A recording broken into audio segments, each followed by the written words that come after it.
special guest, and welcome to the stage the writer, director, and producer, Denis Villeneuve.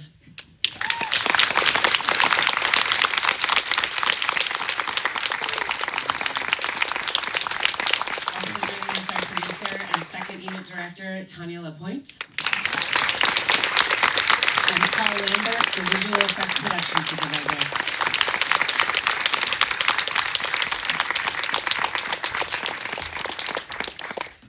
If I may, I just want to thank you all for taking the time to come here and watch the movie in a theater, and specifically in this theater that I heard is one of the best in the world. So it means the world to me that you came here to watch the movie. Thank you.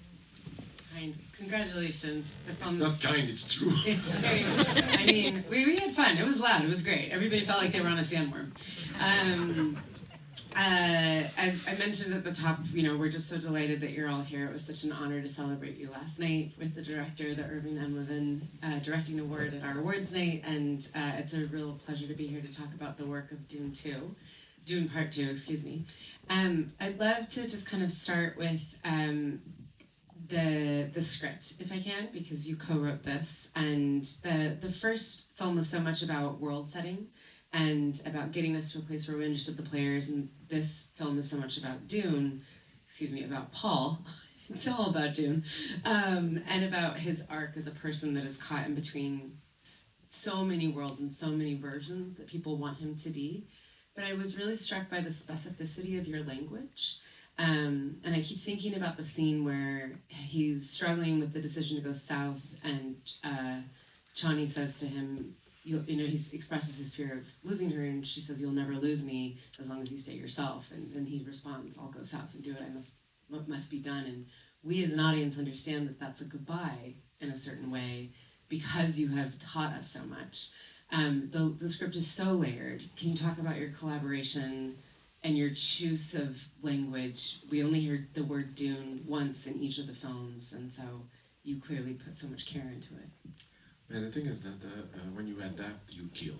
It's like it's a process where both movies say more things about me than about Frank Herbert. I mean, in the difference between the books and the movies, there's a lot. We made a lot of in order to bring the book to the screen. There was a tremendous amount of decisions that needed to be made. Of course, one of them was to make the focus of both movies on the Bene Gesserit sisters, that they will be Bene Gesserit movies. And the other thing is that we knew, John and I, that when the book came out, the first book, Dune, Frank Herbert was disappointed by the way some readers perceived the book, thinking it was a celebration of Paul Atreides, and in the contrary, he wanted to do a cautionary tale, a warning against messianic figures, and he, in order to correct that perception, he wrote a second book called Dune Messiah. That is a kind of epilogue, that is a kind of a comment on the book to make sure that people will understand that Paul was a dark figure, and John and I knew that. So in a way, we tried to make Dune Part 2 maybe more faithful to Frank Herbert's initial desires than to the book itself, meaning that we made a big change, which is with Shani's character.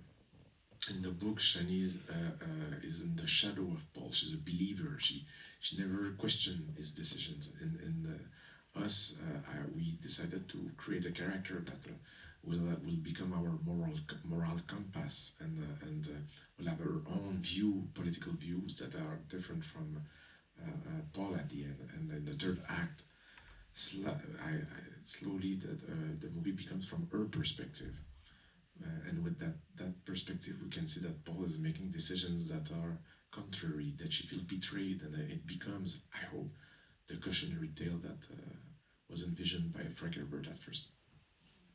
Thank you. Tanya, you started off, you were an executive producer on part one, and then you switched over to a full producing and second unit director role in part two. And from what I hear, that you oversaw the worm writing sequence, which is one of the most heavily anticipated scenes in this film. And I hear that it took 3 months to shoot, and we all know that Denis likes things to be as practical as possible. So could you tell us about how you approached this and how you got Timothy Chalamet on a worm? Thank you. I have to say, we were 4 main producers, Denis also being one of them, and I want to shout out to Mary Parent and Cale Boyder. We were a very strong team, and she's been a mentor, and it's thanks to her that, you know, I am where I am today. And Denis and I have been working for 10 years now, so I know his mind, I know his style, I know, I don't know everything, but I do have the same sensibility, and the warm ride required a lot of R&D, because even though many stunts have been done where you do a car chase, there's like a recipe, where there wasn't a recipe for this. And Denis was very specific in what he wanted to achieve. The very first meeting we had was on Zoom, we were all there, and Denis gave us all a crash course in how you ride a sandworm. And then we, Denis does the storyboarding and does the previs, and I kind of feel like you should be telling this part, and then I can like say how we did it, because it is your vision. Well, but the thing is that Paul and I had a lot of success with natural light. The idea that I wanted the movie to feel as natural as possible. Always in the book, the most beautiful thing about the book is the way Frank Herbert described those ecosystems, the relationship with nature. And I wanted both movies to feel as close as possible to nature, to that kind of realism. And frankly, it came from my love from sci-fi movies from the 70s, the ones that were shot in real location, like The Beginning of the Planet of the Apes and A New Hope. When we remember seeing those shots of a C-3PO walking in the desert, I had it felt so real, because his name is Anthony Daniels, the guy who was playing C-3PO. Anyway. C-3PO was walking in the real desert, in the real environment in Tunisia. It felt that kind of the light at that kind of banality of everyday light. It was something that really struck me, and I tried to bring those qualities into the movies we were making. And we shot all the elements of part one under real sunlight, the ornithopters. We came with a technique that very simple, which was shooting outside with gimbals, rotating according to sunlight, etc. And for the worm, I thought we should have the same approach. So it meant that it would be very long to shoot, and it would require, as Tanya said, would require a lot of R&D. Each shot will have its own challenges. And I will finish saying that I didn't want to compromise, and Paul either. We wanted, and Greg Fraser, also the cinematographer, we wanted it to feel real, and that my mother will believe that there was a guy on a sandworm. I wanted it to be edgy, dangerous, real. But I knew that if I was shooting it myself, I will still be shooting today. So I said I need a double. I created what we call the worm unit, where it will be a unit that will be dedicated exclusively to the shoot of that sequence, when Paul is on the worm. And I knew that this unit will shoot at a different pacing, so I could work on the main unit, and this unit will shoot 2 minutes away from the stages. Outside, designing we were designing the shot with Greg Fraser, and then the unit was working in order to achieve and to bring the shots to life with all the complexity of the rigs and sometimes failing, most of the time succeeding, but it was like R&D at the same time.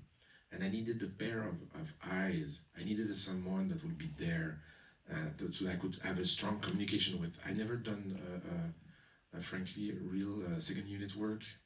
I don't like the idea, but then I didn't have the choice, being a producer also on the shoot. So I that's where I came in. Yeah. And Tanya accepted. She's a fantastic director, and we have very minds alike, and we know each other a lot. So then Tanya and Paul also want to hear about how you actually executed this, because I've heard many stories. Like, we were super strict. Like, we only shot on sunny days. Super, which I mean, easy in the desert. Well, this particular part was shot in Budapest on the actual gimbal, and we were so strict about it that, like, if it was a cloudy day, the actual worm would the worm unit would actually go off and shoot their baby Aaliyah, which like we had set up so that they were constantly going from like one set to another because just like Denis said, like we wanted to make sure that like we only caught it in direct sunlight, and we had set up the gimbal in the same way in which like we had done on Dune 1, where like we had surrounded it with this massive sand-coloured enclosure. The idea being that once you on a sunny day, you would then get that bounce, and it would feel like the actual desert. And Tanya blasted so much dust and sand onto the stunt performers that like we actually had continuity issues. Like basically, like by the end of the day, the actual stunty was like more orange than like what he had actually started with, like orange hair and everything else. And so like we were super strict. We spent a month in the UAE. We spent a month in Jordan, and we were always chasing the sun. So basically, like we would spend 2 hours on like one particular set, 2 hours on like another set, and we had to be super strict because the sun wasn't going to change. Well, the sun was changing, but like it wasn't going to wait for us.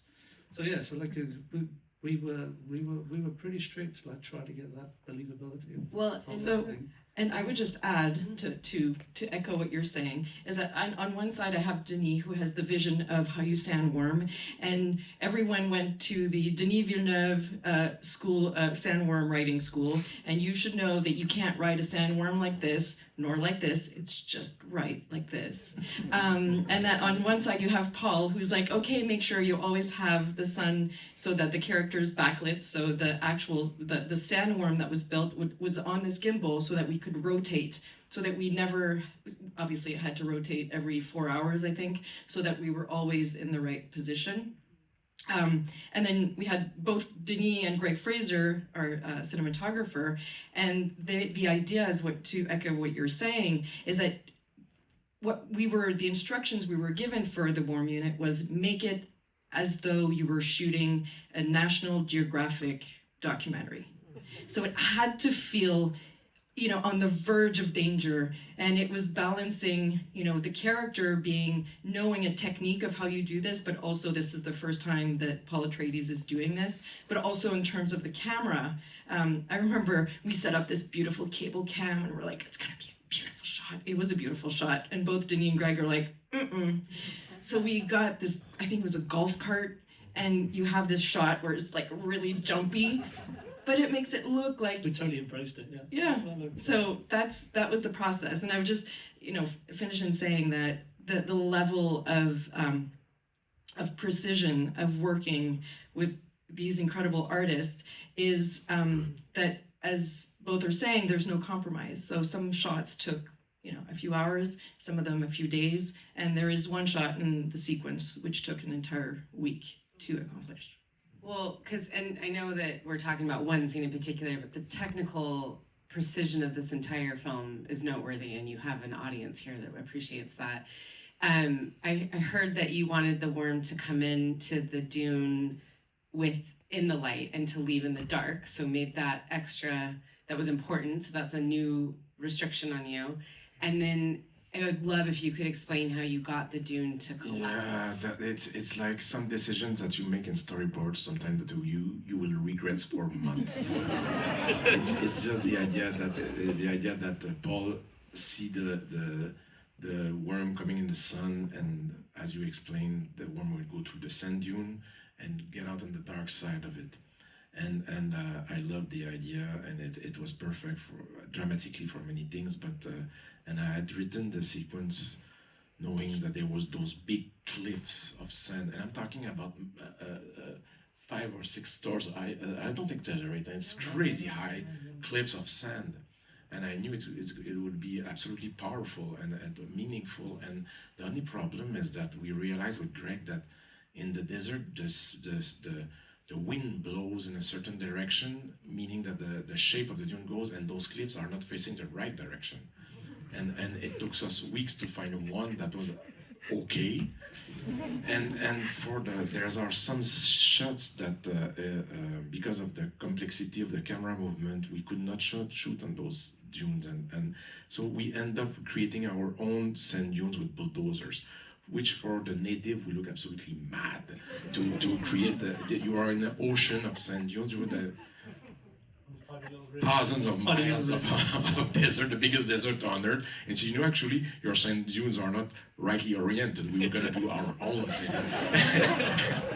And we did, but it was the idea was when Paul run on the edge of the sand dunes, there's a one where it collapsed under him, and I wanted the character to really, as Tanya said, the idea was that to feel that Paul has skills, Paul has good instinct, but this is the first time he does that. It needs to have a certain amount of clumsiness to it, and a little bit of surprise. And I love the idea that as he first of all, the worm doesn't land exactly where he thought it will land. I mean, it's a bit too far away from him, so he has to run as hell to to find the right position.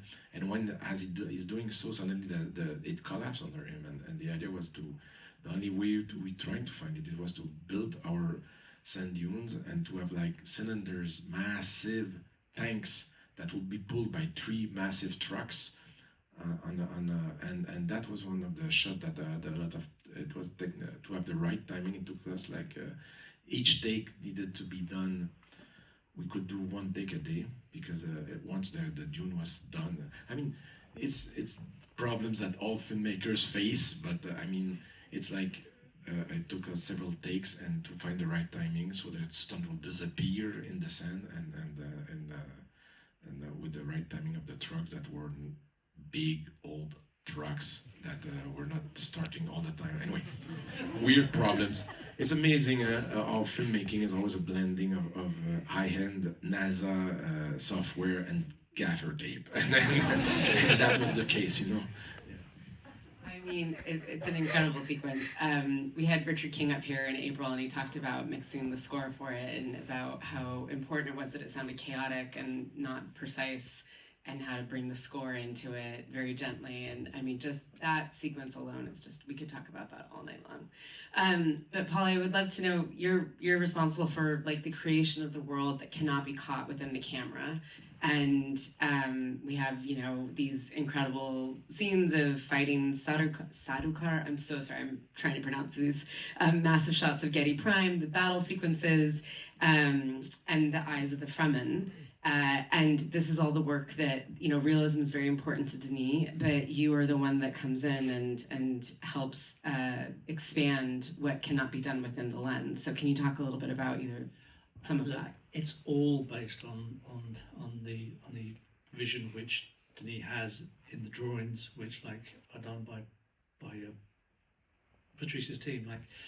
Usually on a movie, concept work is usually a stepping stone onto other ideas. But on both Dunes, we had a book of concepts, and that was basically our Bible. We built our sets according to that imagery, and we did the visual effects according to that imagery. So the world building, Denis had seen, and it my job working with Denis is to try to make the visual effects as seamless as they can be, so that it doesn't take you out of the story. Because I don't know how many times you can be in the cinema and then something comes up and you don't quite know why.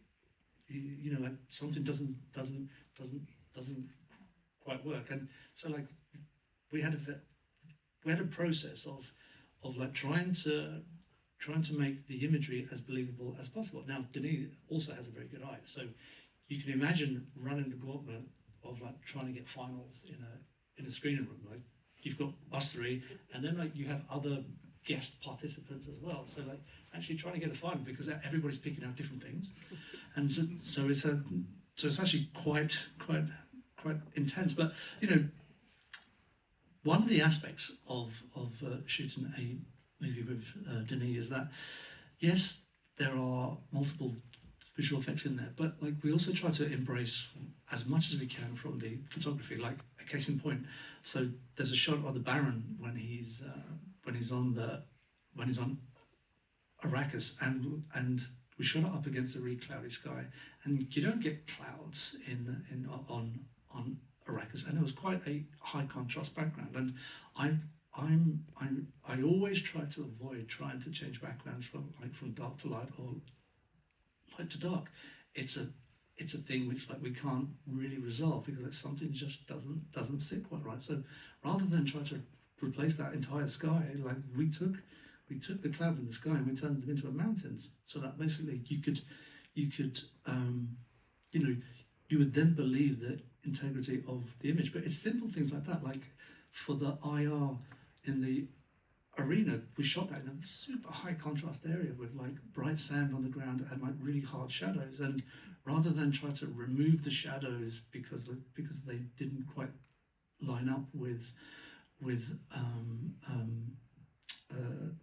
the actual stadium, no, we kept those, and if you analyze them properly, like it doesn't quite make sense as to where this shadow's coming from, but it works in the sequence. But like rather than break that, you keep that again. Compromising on the background's continuity, but keeping the integrity of the image, and that's what to try and just so that when you watch the movie, it doesn't take you out. It just that's always the goal. It is incredible, just the sheer ambition of these films, and yet the continuity that we feel throughout in removing across planets and time and space. It's amazing.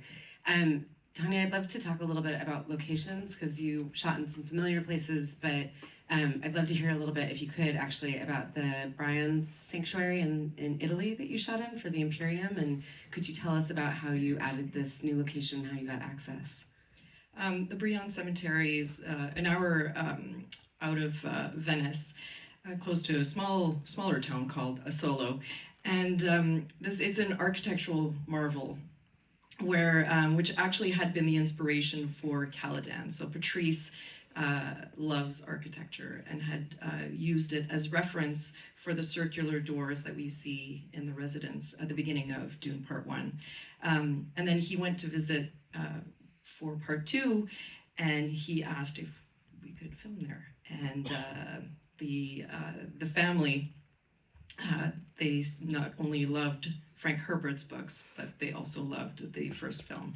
And so we were allowed to film there. The first film production, we were told to be able to film there. And just for reference, this is where you have the beginning of the film is there, where when Florence Pugh is speaking into her recording device, and later when Princess Irulan, played by Florence Pugh, is walking with the Reverend Mother. So all of those were under this type of gazebo.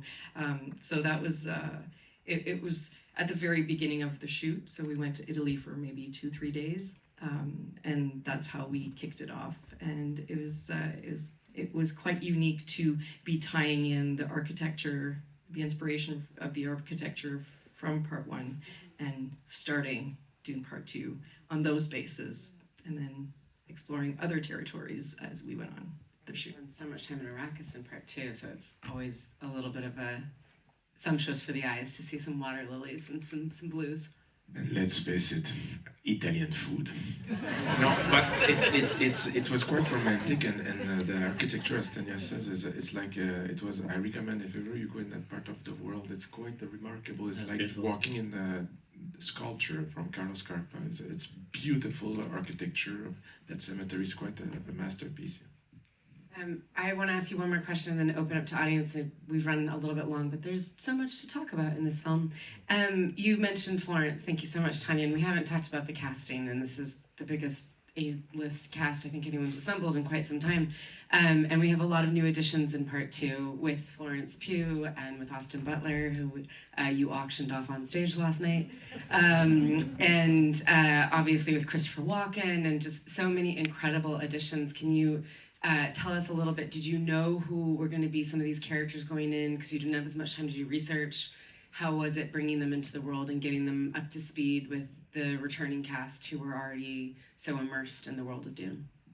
And the thing is that the thing that is easy in a way is that there's a lot of love for Frank Herbert's book out there, and the first book was the first movie was well received, so it was, let's say, to do casting was not that difficult in a way that people knew what I was talking about, which university will step into, and the complexity was much more to make sure that I would make the right casting to, those characters have been in the audience mind, on the reader's mind, sorry, for many decades, and like Fedor Rota, those are big shoes to fill. I mean, it's like it was a process to make sure that I will find the right actors that will have enough charisma, and of course they're all incredibly talented. They are all A-list actors. I was like embarrassment of richness, but I needed those actors that have the firepower to bring those characters to life, but it's again. It was more to make sure that the schedule aligned. Otherwise, I had all my first choices. I was very lucky. That's a lot of stars aligning to have.